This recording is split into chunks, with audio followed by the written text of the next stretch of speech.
ETF index mutual funds నేర్చుకుని stock మార్కెట్లో రాణించాలనుకుంటున్నారా? వెంటనే ఈ నెంబర్కి కాల్ చేయండి. తనుందని నాకు తెలియకుండా నేనున్నానని తనకు తెలియకుండా చాలా బాగా మేనేజ్ చేసావే. ఎంత మోసం చేసావు ప్రమోద్ మమ్మల్ని. సుజన, నీకు అంతా నేను తర్వాత డీటెయిలింగ్ గా చెప్తాను. తర్వాత ఏం లేదు ప్రమోద్, ఇంకా అసలు తర్వాత ఏం లేదు. అక్కడికి ఎందుకు వెళ్ళావు? ఫ్యూచర్ అంతా నీతో ఊహించుకుంటే నువ్వు ఫ్యూచర్ తర్వాత అంటావేంటి? చెప్పింది నమ్మకు. నేను ప్రేమించాను, నేను ఇద్దరిని పెళ్లి చేసుకున్నాను, నాకు ఇద్దరూ కావాలి అన్నది చాలా foolish decision and it is against law. అంతే సింపుల్. మేడం, ఎటువంటి పరిస్థితుల్లో నేను వాళ్ళిద్దరిని వదులుకోను మేడం. కోర్టులు ఏం చెప్తున్నాయి, సెక్షన్స్ ఏం చెప్తున్నాయి, ఇవి కూడా ఒకసారి తెలుసుకుందామండి. అవన్నీ నాకు తెలియదు మేడం. ప్రమోద్, తెలియదంటే కుదరదండి. మన సమాజంలో ఉన్నాం, మనమేమి అడవుల్లో ఉండట్లేదు, సమాజంలో ఉన్నాం. మనకంటూ ఒక చట్టం, న్యాయం అన్నీ ఉన్నాయి. వాటికి లోబడే మనం అందరం బతకాలి. ఎవరిష్టానికి వాళ్ళని బతకడానికి ఇదేమన్నా అడవనుకుంటున్నారా? మనుషుల మధ్య ఉన్నామండి మనం అంతా. ఇంకా మీరు పాడిందే పాట, ఇదే పాట. కాల్ మొదలు పెట్టిన కానించి నాకు మీ ఇద్దరంటే ఇష్టం, మీ ఇద్దరితో ఉంటా. మళ్ళీ అదే ఇష్టం ఇంకొక ఆమె చూపెట్టి ఇది ఏమన్నా అభిమాన నటులను మార్చుకోవడం అనుకుంటున్నారా? పెళ్ళంటే చేసుకునేది ఇద్దరినే కదా మేడం, ఎంతమంది అయినా ప్రేమించవచ్చు కదా మేడం. ప్లీజ్ మేడం, వింటున్నావా? కాదు మేడం, వాళ్ళని ఎందుకు మీరు ఇలా టార్చర్ పెడుతున్నారు మేడం మీరు?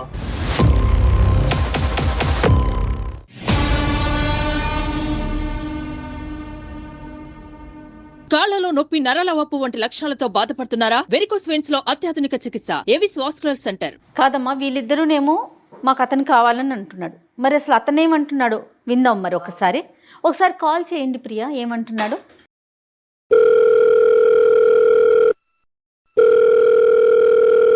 హలో హలో, ఏమండి, చెప్పు. ఎక్కడున్నావు?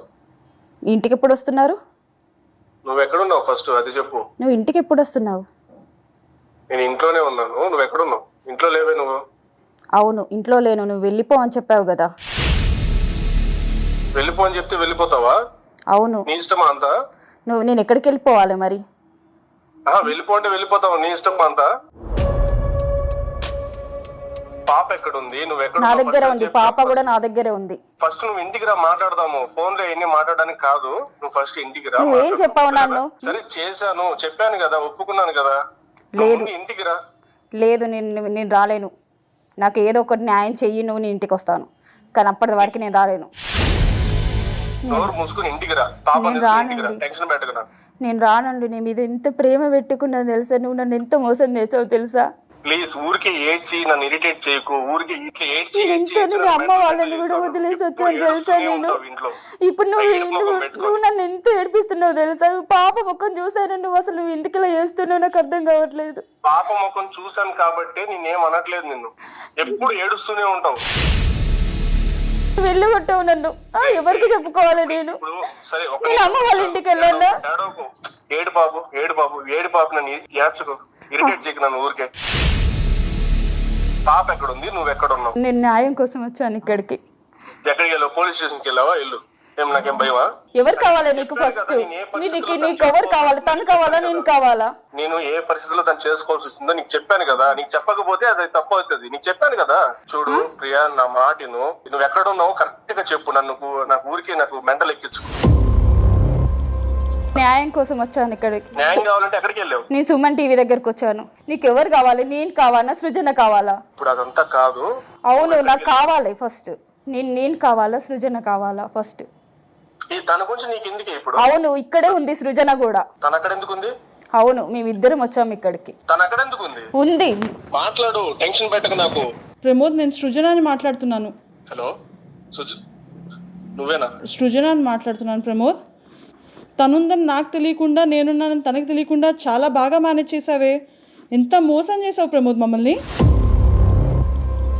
సుజన, నీకు అంతా నేను తర్వాత డీటెయిలింగ్ గా చెప్తాను. తర్వాత ఏం లేదు ప్రమోద్, ఇంకా అసలు తర్వాత ఏం లేదు. అక్కడికి ఎందుకు వెళ్ళావు? ఫ్యూచర్ అంతా నీతో ఊహించుకుంటే నువ్వు ఫ్యూచర్ తర్వాత అంటావేంటి? చెప్పింది నమ్మకు.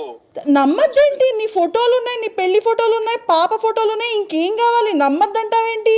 సుజన, నేను నీకు తర్వాత అంతా ఎక్స్ప్లెయిన్ చేస్తాను. నువ్వు అక్కడి నుంచి వచ్చేయి ఫస్ట్. నువ్వు ఎక్స్ప్లెయిన్ చేయడానికి ఏం లేదు ప్రమోద్. మేము సుమన్ టీవీకి వచ్చాము. సుజన, నా మాట వాళ్ళు మాట్లాడతారు నీతో. ఏదైనా సరే ఫర్దర్గా చూస్తాను ప్రమోద్. నిన్ను ఊరికే వదిలేది లేదు. హలో ప్రమోద్ గారు, నమస్తే అండి. హలో. నమస్తే అండి, ఇది సుమన్ టీవీ లీగల్ అడ్వైజ్ అనే ప్రోగ్రామ్కి ప్రియా అండ్ సృజన ఇద్దరు వచ్చారు. వాళ్ళకి ఖచ్చితంగా ఒక న్యాయం జరగాలి, ఒక సలహా కావాలని వచ్చారు. నాతో పాటు అడ్వకేట్ వెంకటేశ్వరి గారు, అలానే మేడం, ఇది నేను చెప్పేది ఫస్ట్ వినండి. మీరు ఫస్ట్ మీరు చూసుకునేది అది మీ ఇంటి వరకు అండి. మీ ఇంటి వరకు లేదు సమస్య, స్టూడియో దాకా వచ్చింది. హలో హలో ప్రమోద్, నేను కృష్ణకుమారి మాట్లాడుతున్నాను. మేడం, ప్లీజ్ ఏమనుకోకండి మేడం, ఇది మా ఫ్యామిలీ మ్యాటర్ మేడం. మేము మాట్లాడుకుంటాం, నేను సెటిల్ చేసుకుంటాం మేడం. మీరు ఇన్వాల్వ్ కాకండి ప్లీజ్. మేము ఇన్వాల్వ్ అవ్వమంటే కుదరదండి. అవ్వద్దు అంటే ఇన్వాల్వ్ అయ్యేలాగా మీరు చేశారు. మీరు ఒక పెళ్లి చేసుకుని ఒక పాపని కని ఇంకొక ఆమెను పెళ్లి చేసుకొని ఒకళ్ళకొకళ్ళు తెలియకోకుండా మీరు నాటకం ఆడతానంటే ఎలా కుదురుతుంది? అసలు ఇది మీకు న్యాయం కూడా నిజమే, బట్ ఇద్దరిని కూడా నేను ఇక్కడ తక్కువ చేసి చూసుకోలేదు మేడం. నేను అసలు యాక్చువల్ గా చిన్నగా చెప్దాం అనుకున్నాను, ఈ లోపల తెలిసింది అంతే. మీరు దీని ఇష్యూ పెద్ద చేయకండి. మీరు లేదు, నేను ఒక ప్రశ్న వేస్తాను. మీ భార్య ప్రియా ఉన్నారు కదా, అవును. ఆమె మిమ్మల్ని పెళ్లి చేసుకున్న తర్వాత ఇలాగే ఇంకొక అతన్ని పెళ్లి చేసుకుని నేను నెమ్మదిగా నీకు తర్వాత చెప్తాను అంటే మీ రియాక్షన్ ఎలా ఉంటుంది చెప్పండి ఒకసారి. అది ఎలా ఒప్పుకుంటాను మేడం? ఎందుకు ఒప్పుకో? ఇక్కడ ఏదో ఒక సమాధానం వాళ్ళిద్దరికి దొరకకపోతే వాళ్ళు డైరెక్ట్గా పోలీస్ స్టేషన్కి వెళ్తారు. పోలీస్ స్టేషన్ నుంచి విషయం కోర్టుకి వెళ్తుంది. అప్పుడు మీకు ఏం జరుగుతుందో మీకు అర్థమవుతుంది. వారం రోజుల్లో పెళ్లి చేసుకుంది అంటే మీరు ఆ అమ్మాయికి ఎంత విలువ ఇవ్వాలి చెప్పండి. ఇప్పుడు ప్రియాని మీరు ప్రేమించే పెళ్లి చేసుకున్నారు కదా. అవునండి. మరి ప్రేమించే పెళ్లి చేసుకున్నప్పుడు మీరు ఇంకొకరిని ప్రేమించి వాళ్ళని కూడా దొంగతనంగా పెళ్లి చేసుకోవాల్సిన అవసరం ఏమొచ్చింది సృజనాని? మేడం, తను కూడా నాకు నచ్చిందండి. ఇప్పుడు నేను ఒకటి అడుగుతాను, నాకు నచ్చింది, నా మనసుకు నచ్చింది, చేసుకున్నానండి. అట్లా చేసి నచ్చుతారు నాయన. ఇప్పుడు వీళ్ళిద్దరు సృజన అయిపోయింది, తర్వాత ఇంకెవరు నచ్చరని గ్యారంటీ ఏంటి? లేదు మేడం, నాకు వీళ్ళిద్దరంటేనే ఇష్టం మేడం. ఇంకెవరిని చేసుకోను, నాకు ఇంకెవరు ఇష్టం లేదు, నాకు ఇంకెవరు వద్దు. అలా కాదు. ఇప్పుడు ప్రియాని గనక మీ అమ్మ వాళ్ళు మీ నాన్న వాళ్ళు నీకు ఇష్టం లేకుండా నీకు కానీ పెళ్లి చేసి ఉంటే బలవంతంగా, నాకు ఆమె మీద మనసు రావట్లేదు, మా ఇంట్లో వాళ్ళు చేసిన తప్పు ఇది, మీరు చేసిన దానికి మీరే సమాధానం చెప్పండి అని ఇంట్లో వాళ్ళని మీరు ఇంకో పెళ్లి చేసుకున్నారు అంటే ఎంతో కొంత అంటే విలువ అర్థమో ఇవన్నీ ఉన్నాయని కాదు, మీరు ఒక స్టాండ్ తీసుకోవడానికి మీకు ఒక గ్రౌండ్ ఉండేది. ఇప్పుడు మీరు ఈమెను ఇష్టపడి పెళ్లి చేసుకొని మళ్ళీ అదే ఇష్టం ఇంకొక ఆమె చూపెట్టి ఇది ఏమన్నా అభిమాన నటులను మార్చుకోవడం అనుకుంటున్నారా పెళ్ళంటే? ఇప్పుడు మీ ఇంట్లో వాళ్ళు వస్తారు, ఇప్పుడు ఆ అమ్మాయి వాళ్ళ ఇంట్లో వాళ్ళు కూడా వస్తారు. నాతో తెలుసుకోండి మేడం, వాళ్ళు ఎందుకు ఇప్పుడు నేను అంటున్నారు కదా, కాదు ప్రమోద్, మీ ఇంటి పేరు చెప్పండి ప్రమోద్ ఒకసారి. మేడం అవన్నీ వద్దు. అరే మీ ప్రమోద్ సన్ ఆఫ్ అని ఉంటుందా ఒక పేరు? ఉంటదండి. అది అందుకే ఇంట్లో వాళ్ళు అవసరం అవుతారు. ఇప్పుడు కూడా పెళ్లి కొడుకులు ఆకాశంలోంచి ఊడిపడరు, గుర్తుపెట్టుకోండి. మీరు ఒక తల్లి ఒక కుటుంబం నుంచే వస్తారు. సరే మేడం, మీరు అన్నది కరెక్టే, కానీ నేను మా ఇంట్లో ఇన్వాల్వ్ చేయాలని అనుకోవట్లేదు. ఎందుకు? మీరు నాతో మాట్లాడండి. అలా కుదరదండి. ఇప్పుడు ఫైనల్కి మీరేమంటారు? అసలు సృజనని ఎందుకు పెళ్లి చేసుకున్నారు చెప్పండి, అది చెప్పండి. ప్రియాని ఇష్టపడి పెళ్లి చేసుకుని సృజనని ఎందుకు చేసుకున్నారు? ఆ అమ్మాయి జీవితం ఎందుకు నాశనం చేశారు? పైగా అమ్మాయికి ఈ సంగతి చెప్పలేదు. చేసుకునేది ఇద్దరినే కదా మేడం, ఎంతమంది అయినా ప్రేమించొచ్చు కదా. అంటే ప్రేమించొచ్చా స్నేహం చేయొచ్చా? ప్రేమకి స్నేహానికి తేడా తెలుసా మీకు? బట్ మేడం, వీళ్ళిద్దరిని నేను పెళ్లి చేసుకున్న తర్వాత ఇంకెవరిని చూడలేదు మేడం. నేను ఇంకెవరితోనూ లేను. ఆ విషయము నా అంతరాత్మకు తెలుసు. ఇప్పుడు వాళ్ళిద్దరిలో ఎవరో ఒకళ్ళు ఇంకొక పెళ్లి చేసుకుని నాకు ఇద్దరు భర్తలు కావాలి అంటే మీరు ఒప్పుకుంటారా? ఒప్పుకోను మేడం. నేను ఎందుకు ఒప్పుకుంటాను? ఇది అది అవునండి, మీకో న్యాయం వాళ్ళకొక న్యాయం కదా. కాదు మేడం, ఇప్పుడు నేను జాగ్రత్తగా చూసుకుంటున్నాను కదా, వాళ్ళకి ఇంకేంటి ప్రాబ్లం ఇక్కడ? సరే అండి, మీరు మామూలుగా ఎంత చెప్పినా ఫ్యామిలీ కౌన్సిలర్గా నేను చెప్పగలిగింది నేను చెప్పాను, మీరు వినేలాగా లేరు. ఇది ఖచ్చితంగా ఒక లీగల్ పాయింట్లో వెళ్తేనే ఇక్కడ వీళ్ళిద్దరికి న్యాయం జరుగుతుంది. లేదు, ఆల్రెడీ స్టూడియోలో ఉన్నారని చెప్పి మేడం ఉన్నారు, మేడం మాట్లాడతారు. నేను వెంకటేశ్వరి అడ్వకేట్ మాట్లాడుతున్నాను. మేడం ప్లీజ్ మేడం, రిక్వెస్ట్ చేస్తున్నాను మిమ్మల్ని, దయచేసి మీరు ఇన్వాల్వ్ కాకండి మేడం. ఈ యొక్క కార్యక్రమం ఉద్దేశం ఏంటంటే ఎవరైతే సమస్యతో వస్తారో ఆ సమస్యని పరిష్కరించి అది చట్ట పరిధిలోనే పరిష్కరించి పంపించడం ఈ కార్యక్రమం యొక్క ఉద్దేశం. ఇప్పుడు మీరు ఇన్వాల్వ్ కావద్దు, నన్ను మాట్లాడొద్దు అన్నారు కాబట్టి నేను మీతో ఏమీ మాట్లాడను. ఈ దేశంలో ఉన్నటువంటి చట్టం ఏ విధంగా ఉంటుంది అన్న విషయాన్ని మీకు చెప్తాను. చెప్పిన తర్వాత మీరు డెసిషన్ తీసుకోండి. Decision is yours. ప్రమోద్, మీరు మేడం ఇప్పుడు చాలా చక్కటి పాయింట్ చెప్పారు. మీరు ఎంత స్వార్థపరులంటే నాకు ఇద్దరు కావాలని మీరు మాట్లాడడము, తెలివి తక్కువగా ఆ అమ్మాయిలు ఇద్దరు మీ వలలో పడ్డము, మీది మీరే చూసుకుంటున్నారు కానీ మీరు ఇంకొక ప్రాణిని ప్రపంచంలోకి తీసుకొని వచ్చారు. ఆ పిల్ల భవిష్యత్ ఏంటి అన్న విషయాన్ని ఎవ్వరు కూడా ఆలోచించట్లేరు. అది చాలా తప్పు. దయచేసి మేము ఫస్ట్ వాళ్ళిద్దరితో మాట్లాడతాము, ఆ తర్వాత మా ఒపీనియన్ చెప్తాము. వాళ్ళిద్దరు ఏ నిర్ణయం తీసుకుంటారో ఆ నిర్ణయం మీదే మీ భవిష్యత్తు, వాళ్ళ భవిష్యత్తు, పాప భవిష్యత్తు ఆధారపడి ఉంటుంది. ఫోన్ పెట్టేయొద్దని చెప్పండి. మీరు ఫోన్ పెట్టకండి, దయచేసి వినండి ప్లీజ్. నేను చెప్పేది నేను ఇంటికి వచ్చాక మాట్లాడతాను, ఇంటికి రాను ఫస్ట్.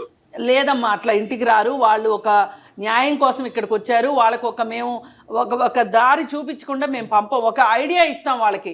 దయచేసి వాళ్ళని పొల్యూట్ చేయకండి మేడం, ప్లీజ్. పొల్యూట్ చేయడం కాదండి, మేము వాళ్ళకి వాళ్ళు బాధతో వస్తే వాళ్ళ కన్నీళ్లు తుడిచి వాళ్ళకి ఒక దారి చెప్తున్నాం. జీవితంలో అమ్మ జరిగింది ఏదో జరిగింది, ఇప్పటికి మోసపోయింది చాలు, మీరు జీవితంలో మళ్ళీ ఇంకొకసారి మోసపోవద్దని చెప్తున్నాను. మీరు మోసం చేయాలని మీరు చూసినా కానీ వాళ్ళు మీ మాటలు ఇంక ఇప్పుడు వినరండి. అసలు వాళ్ళు ఏమంటారో విందాం. ఏమా అతనేంటో ఇద్దరు కావాలి అంటున్నాడు. ఇద్దరు నీకు ఓకేనా? మీ ఇద్దరు ఉంటారా అతనికి భార్యలుగా? నేను ఉండలేను మేడం, నాకు తను ఒక్కడే కావాలి, తను వద్దు. సృజనని పంచుకుంటే నువ్వు ఒప్పుకో? నేను ఒప్పుకోను. ఓకే, నీ పాపకు మట్టుకు తండ్రి కావాలి మేడం, తను కావాలి నాకు. మా పాపకు తండ్రి నేను ఎవరిని చూపించాలి మేడం రేపు? తనకి డివోర్స్ ఇచ్చేసి నేను లీగల్ వైఫ్ అని రికగ్నైజ్ చేసి అలా ఎలా డివోర్స్ ఇస్తారు అనుకుంటున్నారు? పాపకు నేను ఏమని చెప్పాలనుకుంటున్నారు? డివోర్స్ అని అంటే ఊరికే అంటున్నారా? ఒక్కళ్ళే వైఫ్ ఉండాలండి, లీగల్ డివోర్స్ తీసుకోండి. మరి నాకు తెలియకుండా చేసిన మోసం అండి. నేను కొంచెం ఆమెకేమో పాప ఉంది, నీకేమో పాప లేదు. నువ్వు భార్యగా మీ ఇద్దరు అనుకుంటున్నారు తప్పితే చట్టం ఒప్పుకోదు.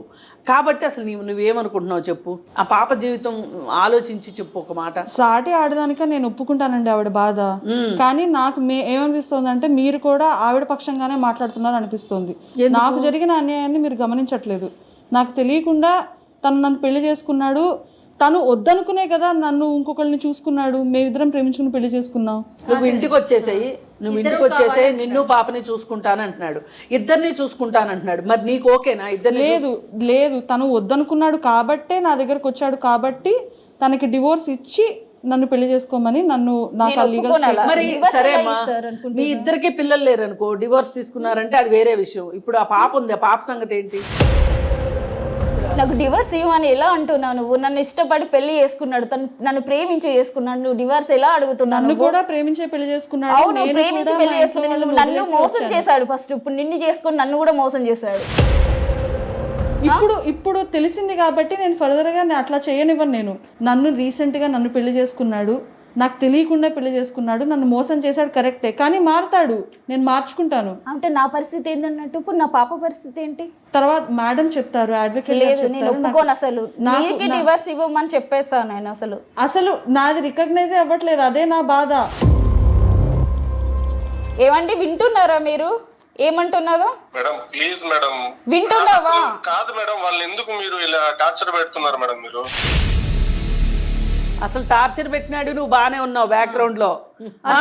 మేము టార్చర్ పెడుతున్నారు అంటున్నావు. ఇప్పుడు ఆ అమ్మాయి మా దగ్గరకు వచ్చింది కాబట్టి కనీసం మేము ఈ మాదిరిగా మాట్లాడుతున్నాం. సరే ఇప్పుడు మేము వద్దులే కానీ మాకు కూడా చాలా విసుగ్గా ఉంది. మీ ఊరేంటో చెప్పమ్మా. మీ ఊరు వచ్చి పంచాయతీ పెట్టుకుంటారు వాళ్ళు. మీ అమ్మా నాన్న కూడా కూర్చోబెట్టి ఇలాంటి బాధ్యత లేని కొడుకును కన్నారా అని మీ అమ్మా నాన్న కూడా అడుగుతారు. మేడం నేను మోసం చేశాను అంటున్నారు కదా మేడం, నా మీద నిందలేస్తున్నారు. ప్రేమించాను మేడం, నేను ప్రేమించుకుని ఎలా పెళ్లి చేసుకున్నాను అంటే ఇద్దరిని ప్రేమిస్తావా? వాళ్ళిద్దరిని కాదు మేడం పెళ్లి చేసుకుంది, ముగ్గురిని నలుగురిని చేసుకున్నాను నేను. ఏమన్నా ఒకళ్ళ తర్వాత ఇద్దరిని చేసుకున్నా అంతే, ముగ్గురిని చేసుకున్నా అంతే. నేను ఇద్దరిని ప్రేమించాను, ఇద్దరిని పెళ్లి చేసుకున్నాను. ఇద్దరిని మోసం అయితే చేయలేదు. నేను మోసం చేయడం అంటే ఏంటి? ఇద్దరిని వదిలేయడం. నేను ఇద్దరిని వదలలేదు కదా, వాళ్ళని సంతోషంగా చూసుకుంటున్నాను కదా. ఇప్పుడు ఎవరిని ప్రేమిస్తున్నావు నువ్వు? మేడం నేను ఇద్దరిని ప్రేమిస్తున్నాను మేడం. వీళ్ళిద్దరు కాకుండా కొత్తగా ఇంకెవరిని ప్రేమిస్తున్నావు? ఇంకెవరిని లేదు మేడం. ఎంతమందినైనా ప్రేమించవచ్చు అన్నావు కదా. నాకు ఇంకెవరు వద్దు. ప్రమోద్, ఒక్క విషయం నువ్వు అంటున్నావు కదా, ఇద్దరిని పెళ్లి చేసుకున్నాను, ఇద్దరిని చూసుకుంటాను, నాకు ఇద్దరు కావాలి అన్నది నీ అభిప్రాయము. అసలు ప్రియాకి సృజనాకి మాత్రము వాళ్ళు ఇంతసేపు మాట్లాడిన దాని ప్రకారము ఏ ఒక్కరో మాత్రమే నీతో ఉంటామో అని వాళ్ళ యొక్క ఇదిని వ్యక్తపరుస్తున్నారు. నువ్వేమో ఇద్దరు కావాలంటున్నావు, ఎలా చెప్పండి? How it is possible? Madam మీరు న్యాయం చేస్తున్నారు కాబట్టి మీరే న్యాయం చేయండి. మేము న్యాయం చేయడానికి దేశానికి ఓ చట్టం ఉంది. ఆ చట్ట పరిధిలోనే మాత్రమే నువ్వు కానీ నేను కానీ ఎవరైనా కానీ ఉండాలి. కనుక ఇక్కడ ఎవరో ఒక్కడే ఉండాల్సినటువంటి పరిస్థితి. ఆ ఒక్కరు ఎవరు అన్నది చట్టం చాలా క్లియర్గా చెప్పింది. ఆ విషయం నేను మాట్లాడతాను. ముందు నువ్వు ఈ కాన్సెప్ట్లోంచి బయటకు వచ్చేసాయి. నేను ప్రేమించాను, నేను ఇద్దరిని పెళ్లి చేసుకున్నాను, నాకు ఇద్దరూ కావాలి అన్నది చాలా foolish decision and it is against law. అంతే సింపుల్. మేడం ఎటువంటి పరిస్థితుల్లో నేను వాళ్ళిద్దరిని వదులుకోను మేడం. వదులుకోవాలి. వదులుకోకపోతే వాళ్ళిద్దరు ఏం నిర్ణయం తీసుకుంటారో చూడండి. మాట్లాడండి అమ్మా, మీరు చెప్పండి. ఇప్పుడు ఇద్దరు కావాలంటున్నాడమ్మా. ఇద్దరు భార్యలుగా ఉండటానికి మీకు సిద్ధమేనా? మీరు మాట్లాడుకోండి. లేదండి, నేను కూడా ఒప్పుకోనండి. ప్రమోద్ డివోర్స్ ఇవ్వు. ప్రమోద్ ఏమంటుందో వింటున్నావా?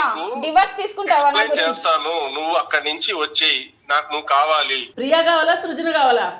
ఇద్దరు కావాలి మేడం. తనుంటే నేను ఉండను ప్రమోద్, క్లియర్గా చెప్తున్నాను. నేను నాకు వద్దు. ప్లీజ్, యాక్చువల్ గా నేను నీకు కూల్ గా చెప్దాం అనుకున్నాను ఈ విషయాన్ని, చిన్నగా నీకు ఇంత చిన్న చెప్దామని విషయం కూల్ గా ఎలా చెప్తావండి? అసలు నాకు అర్థం కాదు. ఏంటి ఇంకో 10 ఏళ్ళు పోయిన తర్వాత కూల్ గా చెప్దాం అనుకుంటున్నా? చచ్చిన పడి ఉంటావని ఆయన అభిప్రాయం. ఎమోషనల్ అవ్వకు ప్లీజ్. నువ్వు ఇద్దరికైనా ఒకటే చెప్తున్నాడమ్మా, కూల్ గా చెప్తా, కూల్ గా చెప్తా. ఇద్దరిని తీసుకోమంటున్నాడు ఆన్సర్. ఇంకా కూల్ గా ఏం లేదు, ఈ రోజుతో తేలిపోవాలి ప్రమోద్. నువ్వు ఇష్యూ పెద్ద చేయకు. ఇప్పుడు మాట్లాడతావో తర్వాత మాట్లాడతావో, మాట్లాడాల్సిందంతా ఇప్పుడే మాట్లాడు. ఈ కాల్ తర్వాత నేను లీగల్ గానే వెళ్తాను. నీకు ముందే చెప్తున్నా, తనన్నా నేనన్నా ఉండాలి, అంతే. ఇద్దరు అంటే కుదరదు. నేను కూడా అదే మాట చెప్తున్నా, తనన్నా నేనన్నా ఉండాలి. అరే మీ ఇద్దరిని నేను ప్రాణానికి ప్రాణంగా ప్రేమించాను, మీకు ఏం కావాలంటే అది ఇచ్చాను, మీకు ఏ ప్రాబ్లం రాకుండా చూసుకుంటున్నాను. ఇంకేంటి మీకు ప్రాబ్లము? అక్కర్లేదు, నువ్వు ఇప్పుడు చెప్తుంటే అర్థమవుతుంది. మేడం మాటలు విన్నాక నీది నిజమైన ప్రేమే కాదు. మోసం చేశాను, నిన్నే మోసం చేశాను. నాకు డైవర్స్ ఇప్పిస్తానంటుంది. ఒప్పుకున్నావు, మోసం చేసావని లీగల్ గా వెళ్ళనా? పోనీ మోసం చేసావని ఒప్పుకున్నావు కదా, కాల్ రికార్డ్ కూడా ఉంది కదా. నేను మోసం ఎక్కడ చేశాను? మీ ఇద్దరిని ప్రేమించాను తప్ప. ప్రమోద్ ప్రియా కానీ సుజనని కానీ మీరు ప్రేమించడం తప్పు కాదు, పెళ్లిళ్ళు చేసుకోవటం తప్పు కాదు. కానీ మా దాకా రావటం మాత్రమే మీరు తప్పు అంటున్నారు. అసలు తప్పేంటి? కోర్టులు ఏం చెప్తున్నాయి, సెక్షన్స్ ఏం చెప్తున్నాయి, ఇవి కూడా ఒకసారి తెలుసుకుందామండి. ప్రమోద్, తెలియదంటే కుదరదండి. మన సమాజంలో ఉన్నాం, మనమేమి అడవుల్లో ఉండట్లేదు, సమాజంలో ఉన్నాం. మనకంటూ ఒక చట్టం, న్యాయం అన్నీ ఉన్నాయి. వాటికి లోబడే మనం అందరం బతకాలి. ఎవరిష్టానికి వాళ్ళం బతకడానికి ఇదేమన్నా అడవనుకుంటున్నారా? మనుషుల మధ్య ఉన్నామండి మనమంతా. ఇంకా మీరు పాడిందే పాట, ఇదే పాట. కాల్ మొదలు పెట్టిన కానించి నాకు మీ ఇద్దరంటే ఇష్టం, మీ ఇద్దరితో ఉంటా. ఏమండి, చట్టాలు న్యాయాలు ఏం లేవా? ఇక్కడ జయ గారు, ఇక్కడ చాలా విషయాలు మనము అంటే ఈయన మాటల్లోని మనం పరిశీలించాల్సినటువంటి విషయం. ఒకటేంటంటే ప్రియా కానివ్వండి లేదా సృజన కానివ్వండి, వాళ్ళిద్దరూ మాట్లాడినప్పుడు అంటే లాస్ట్ డిస్కషన్లోని మాట్లాడినప్పుడు ఇద్దరు కూడా ఒక విషయంలో ఖచ్చితంగా ఉన్నారు. ఏ విషయము? ఇద్దరు కలిసి ఉండేటటువంటి క్వశ్చనే లేదు. అవును, ఉంటే ఎవరమో ఒకళ్ళు ఉండాలి, ఇంకొక ఆమెకి డైవర్స్ ఇవ్వాలి అన్నది వాళ్ళ మాటల్లోని వాళ్ళు చెప్పడం జరిగింది. అవును. అదే మనం ప్రమోద్ని తీసుకుంటే, ప్రమోద్ ఇద్దరు కావాలి, నాకు ఇద్దరిని ప్రేమించారు, చాలా బాగా చూసుకుంటున్నాను, ఈ 3 ఇష్యూసే మాట్లాడుతున్నాడు. అయితే ప్రమోద్, నువ్వు ఒక్క విషయము, ఇందాక మేడం గారు చెప్పినట్టు మేము మీ ఇంటికి రాలేదు, మీ సమస్య ఏంటి అని మేము అడగలేదు. వాళ్ళిద్దరూ అంటే ప్రియా సృజన ఇద్దరు స్టూడియోకి వచ్చి ఈ కార్యక్రమంలోని మా సమస్యకు మీరు పరిష్కారం చూపించండి అని అడిగారు. మేడం గారు ఒక ఫ్యామిలీ కౌన్సిలర్గా, నేను ఒక న్యాయవాదిగా మాకు మీడియేషన్ చేసేటటువంటి అధికారం ఉంది. మీడియేషన్ కేవలము చట్టాన్ని పరిరక్షించడంలో మాత్రమే మేము ఈ పని చేస్తున్నాం, అంతేగాని చట్ట విరుద్ధమైనటువంటి పనులు మేమేమీ చేయట్లేదు. అటువంటి సలహాలు, సూచనలు, అటువంటి అవేర్నెస్ కూడా మేము ఇవ్వం. ఈ విషయాన్ని నువ్వు బాగా గుర్తుంచుకోవాలి. ఇంకా రెండో విషయానికి వచ్చినప్పుడు, ఇక్కడ నేను ఇద్దరిని పెళ్లి చేసుకున్నాను, ఇద్దరిని ప్రేమించాను, ఇద్దరితో కాపురం చేస్తాను అనేటటువంటి కాన్సెప్ట్ మన చట్టంలో లేదు. హిందూ వివాహంలోని బహుభార్యత్వం అన్నది లేదు. కనుక దాని ప్రకారము నువ్వు ఇద్దరిని పెళ్లి చేసుకున్నాను అంటే ఆ పెళ్లి రెండవ పెళ్లి చెల్లుబాటు కాదు. ఆ రెండవ పెళ్లిని వాయిడ్ మ్యారేజ్ అని అంటారు. అది నువ్వు గుర్తు పెట్టుకోవాలి. ఎందుకంటే section 5 of Hindu marriage act ప్రకారము ఒక భార్యకు ఒకటే భర్త, ఒక భర్తకు ఒకటే భార్య. ఒకవేళ రెండవ పెళ్లి జరగాలి అంటే ఆ భార్య కానివ్వండి, భర్త కానివ్వండి మరణించి ఉండాలి, లేదా భార్యకు కానివ్వండి, భర్తకు కానివ్వండి మొదటి వాళ్ళతో విడాకులయ్యి ఉండాలి. ఈ రెండు జరిగితేనే రెండవ పెళ్ళి అనే కాన్సెప్ట్ ఉంది. కానీ భార్య బ్రతికుండగా, భర్త బ్రతికుండగా రెండవ పెళ్ళి, సెకండ్ వైఫ్ అనే పదాన్ని కూడా నేను ఉపయోగించను లాయర్గా. ఎందుకంటే సెకండ్ వైఫ్ అన్నది లేదు లాలోని. కానీ రెండో స్థానంలో కూర్చున్నటువంటి మహిళకు మాత్రము చట్టపరమైనటువంటి స్థానం లేదు. మరి పెళ్ళి సబ్సిస్టెన్స్గా ఉండగా ఇంకొక స్త్రీతో వివాహం చేసుకుంటే అది చట్టబద్ధంగా నేరము అని అన్నారు. యు ఆర్ రైట్ ప్రమోద్, నువ్వు తప్పు చేయలేదు, నేరం చేసావు. నువ్వు తప్పు చేయలేదు, నేరం చేసావు. కనుక ఈరోజు మారినటువంటి బిఎన్ఎస్ చట్టం ప్రకారము సెక్షన్ 82 ప్రకారము ఒక భార్య బ్రతికుండంగా ఇంకొక పెళ్లి చేసుకుంటే అది నేరముగా పరిగణింపబడుతుంది అని చెప్పారు. ప్రమోద్ వింటున్నారా?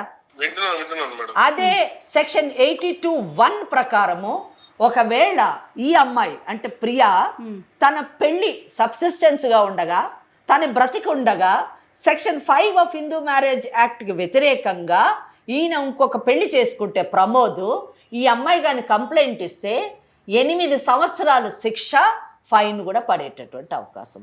7 years to 8 years మటుకు శిక్ష పడేటటువంటి అవకాశం. ఓకే. అదే సృజన ఇందాక మాటల్లో ఆవేశంలో ఒక మాట అంది, ఏంటి చట్టపరంగా వెళ్ళమంటావా, లాని ఇన్వోక్ చేయనా అని అడిగింది. Yes, she's right, she's having every right. ఆ అమ్మాయి సృజనకు కూడా రైట్ ఉంది. అదే చెప్తున్నా. సెక్షన్ 82(2) కింద వచ్చి ఈ అమ్మాయి తనకి పెళ్ళైన విషయాన్ని సప్రెస్ చేసి దాచి నన్ను మోసపూరితంగా పెళ్లి చేసుకున్నాడని కంప్లైంట్ ఇస్తే 10 years ఇంప్రిజన్మెంట్, 10 years శిక్ష ప్లస్ ఫైన్. ప్రమోద్ వింటున్నావా? అంటే ఏంటంటే ఇక్కడ 7 సంవత్సరాలు, అక్కడ 10 సంవత్సరాలు శిక్ష పడేటటువంటి నేరం చేసావు నువ్వు, తప్పు కాదు. అంతేకాకుండా ఈరోజు ప్రియా నాకు వద్దంటుంది, సృజన నాకు వద్దు అనేది ఏం లేదు. ఎందుకంటే ఆమెకు అసలు first of all legal status రాలేదు. ఆమె ఏదో కోర్టుకెళ్ళి డైవర్స్ తీసుకునేటటువంటి స్థాయి ఆమెకి లేదు. కానీ ప్రియాకుంది. నీవు చేసినటువంటి ఈ నేరాన్ని ఒక గ్రౌండ్గా చూపించి ఆమె డైవర్స్కి వెళ్ళేటటువంటి అవకాశం ఉంది. ఆ సృజన కంప్లైంట్ ఇస్తే 10 ఏళ్ళ లోపలికి వెళ్ళిపోతావు. ఇక్కడ ప్రియా ఈ గ్రౌండ్ చూపించి విడాకులు తీసుకుంటే ప్రియా వెళ్ళిపోతుంది. ప్లస్ ప్రియా కూడా ఒక కంప్లైంట్ వేస్తే 8 years శిక్ష పడుతుంది. So ultimately what is that you are going to achieve లీగల్గా వెళితే? అండ్ అనదర్ పాయింట్, ఇందులోని ప్రతి వాళ్ళు ఇక్కడ కూర్చున్న ఇద్దరు మాట్లాడుతున్న ప్రమోదు వాళ్ళ గురించి మాట్లాడుతున్నారు కానీ ఓకే బిడ్డకి మరి మెయింటెనెన్స్ రావచ్చు. కానీ నువ్వు పోయి జైల్లో కూర్చుంటే మెయింటెనెన్స్ ఇచ్చేవాళ్ళు ఎవరు ఉండరు మరి.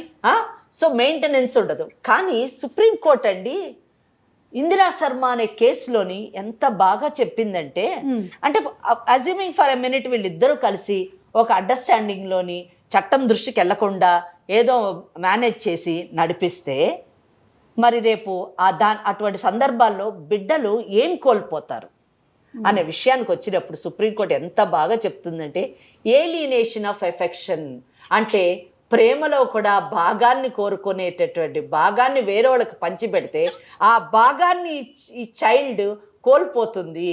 ఏలినేషన్ ఆఫ్ ఎఫెక్షన్ని పంచుకోవడం అన్నది చాలా దురదృష్టకరమైనటువంటి విషయం. అటువంటి పరిస్థితిలో ఉన్నటువంటి బిడ్డలు ఏమవుతారు? ఒక సైకిక్ పేషెంట్లన్నా అవుతారు, లేదా క్రిమినల్స్ అన్నా అవుతారు. దయచేసి ఈ ఎపిసోడ్ చూసినప్పుడు నేను కోరుకునేది ప్రేక్షకులకు ఒకటే, యువత మోసపోకండి, చట్ట విరుద్ధమైనటువంటి పనులు చేయకండి, మీ జీవితాలను నాశనం చేసుకోవద్దు, భావి తరాల యొక్క జీవితాన్ని కూడా పాడు చేయకండి.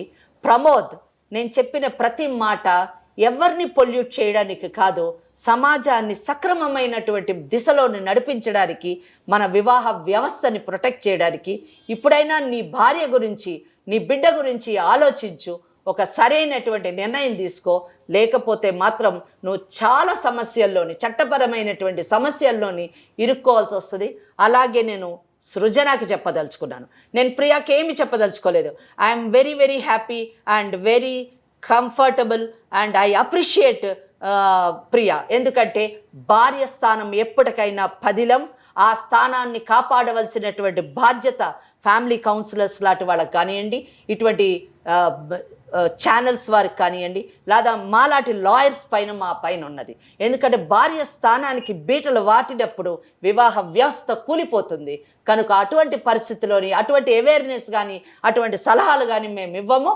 కనుక సృజన, నువ్వు కూడా యంగ్స్టర్వి, సాటి మహిళనని ఇందాకన్నావు. ఆ విషయాన్ని గుర్తుపెట్టుకొని గౌరవంగా నువ్వు తప్పుకో, నీ భవిష్యత్తుని అందంగా తీర్చిదిద్దు. ఇటువంటి వాళ్ళకి వీలైతే బుద్ధి చెప్పడానికి ప్రయత్నించు. ఇదే నేను చెప్పదలుచుకున్నాను. ఏంటమ్మా సృజన, ఏం ఆలోచిస్తున్నావు? నాకు జరిగింది అన్యాయమే కదండి, మరి నా పరిస్థితి ఏంటి? ఒకటి, ఇప్పుడు ప్రియాకి పాప ఉంది.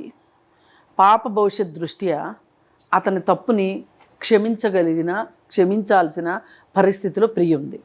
కానీ నీకు ఒకరిని క్షమించటం కావచ్చు, లేకపోతే మళ్ళీ వాళ్ళ మీద ఆధారపడాల్సిన అవసరం కానీ నీ జీవితానికి లేదమ్మా. ఒకటి గుర్తుపెట్టుకో, చక్కగా చదువుకున్నావు, ఇంకా చదువుకో, నీకు మంచి భవిష్యత్తు ఉంటుంది.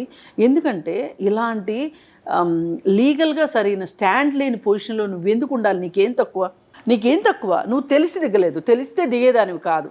అతనికి ఇంకొక పెళ్ళి అయింది, ఒక పాప ఉంది అని తెలిస్తే మటుకు నువ్వు పెళ్లి చేసుకునేదానివి కాదు, నాకు అర్థమవుతుంది.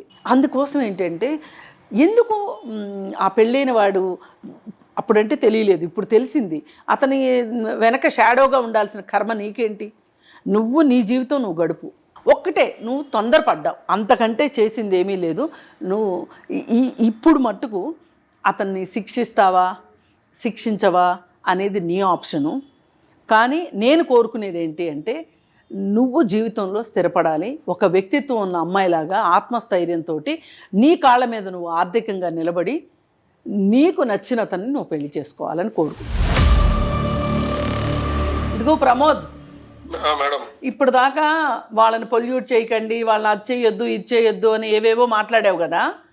ఇప్పుడు వాళ్ళకి చట్టము, న్యాయము అన్నీ అర్థమయ్యేటట్లు మేడం చెప్పారు. మేడం, నాకు ఏం మాట్లాడాలో అర్థం కావట్లేదు మేడం. ఏం మాట్లాడాలో అర్థం కావడం ఏంటి? నీకు అర్థమైనా అర్థం కాకపోయినా నీ ముందున్నది ఒకటే. 10 సంవత్సరాలు జైలుకి వెళ్తావా, లేకపోతే బుద్ధిగా నీ భార్య పిల్లలతో కాపురం చేస్తావా? ఇంతే ఆప్షన్.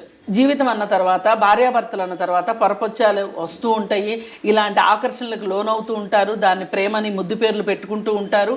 కానీ అప్పుడప్పుడు మీరు క్షమించాల్సి ఉంటుంది అని చెప్పి భార్యకైనా భర్తకైనా మేము సర్ది చెప్తాము. అదే ఉద్దేశంతో, ఎందుకంటే పాప ఉన్నది కాబట్టి మీరు ఎలాగో కని మర్చిపోయినా కానీ మేమైతే ఒక సోషల్ రెస్పాన్సిబిలిటీ తోటి మేము మర్చిపోము.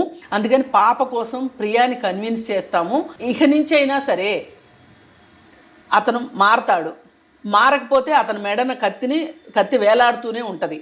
కాబట్టి అతను సరిగా ఉంటాడు అని నీ వైపు నుంచి మేము ఆ అమ్మాయికి నమ్మకం ఇస్తున్నాము. నువ్వు ఆ నమ్మకాన్ని నిలబెట్టుకుంటే ఒక మంచి కుటుంబం ఉంటుంది, నీ పాపకి ఒక తల్లి తండ్రి ఉంటారు. మరి ఏమంటావు ప్రమోద్? మేడం, నాకైతే ఏం అర్థం అవ్వట్లేదు మేడం. సారీ అయితే చెప్పగలను మేడం, ఇద్దరికి సారీ చెప్తావు అంటే. ఇప్పుడు సృజన ఏమంటుందంటే, ఎట్టి పరిస్థితుల్లోనూ ఆ పాప గురించి అయినా సరే నేను ఆలోచించి నాకున్న స్థానం ఏంటో లీగల్గా నాకు అర్థమైన తర్వాత నేనే తప్పుకుంటాను అని ఆమె చెప్పేసింది. మీరు ఎంత సారీ చెప్పినా, మళ్ళీ ఏదన్నా మాయ చేయాలని చూసినా సృజన మాట వినే పరిస్థితిలో లేదు. ఇప్పుడు ప్రియ అయినా ఎంత కోపం ఉన్నప్పటికీ పిల్ల మొహం చూసి నీతో ఉండాలనుకుంటుంది. మరి ఒక నమ్మకాన్ని ఇస్తావా? ఇప్పటికైనా ఇస్తావా? Very good. ఖచ్చితంగా చెప్పాలి. మరి సృజన, ఐఎమ్ ఎక్స్ట్రీమ్లీ సారీ సృజన, నేను తప్పు చేశాను. ఇక నుంచి అయినా ప్రియాని, మీ పాపని సరిగ్గా చూసుకో. ఇలాంటివి మళ్ళీ చెయ్యకు, చీప్ ట్రిక్స్ చెయ్యకు అమ్మాయిల మీద. Very good, very good, super. ఇప్పుడు ఇలాగే మాట్లాడుతున్నావు, వీళ్ళు ఉన్నారని ఇలా చెప్తున్నాను. ఇప్పుడు ఇంకా ఇలాంటి రిపీట్ మళ్ళీ ఇంకొకసారి జరిగిందో నేను అసలే ఊరుకోను. ఖచ్చితంగా ఊరుకోనిగా. ఒకసారి జరగదు. నా తప్పు నేను తెలుసుకున్నాను. నిజంగా ఎలా నమ్మాలి? చూసినా ఇంకెవరు రారు, ఇంకా లేరు. నువ్వు పాప తప్ప. నువ్వు కూడా క్షమించాలి. నేను చాలా బాధ పెట్టాను. నేనేంటో నాకు ఇప్పుడు అర్థమైంది. ఓకే ప్రమోద్, ఓకే అండి. చట్టపరంగా అంటే ఎలాంటి శిక్షలు ఉంటాయి, ఏం జరుగుతుంది అని మేడం పూర్తిగా వివరంగా చెప్పారు. మీకనే కాదండి, ఇది చూసే ప్రతి ఒక్కరికి కూడా ఒక కన్నువిప్పు కావాలి. వీళ్ళకి కూడా ఒకసారి మీరు కొంచెం పర్సనల్గా ఏదైనా అవకాశం ఉంటే ప్రమోద్తోనూ, అమ్మాయితో, ప్రియతో ఒకసారి కౌన్సిలింగ్ మాట్లాడండి. ఇది మాత్రం అవకాశం ఉన్నా తప్పకుండా ఎప్పుడైనా సరే అమ్మా, మీకే ఇబ్బంది ఉన్నా సరే ఒకసారి కాంటాక్ట్ చేయండి. ప్రమోద్, మీరు కూడా ఒకసారి వచ్చి కృష్ణకుమారి మేడంని కలవండి.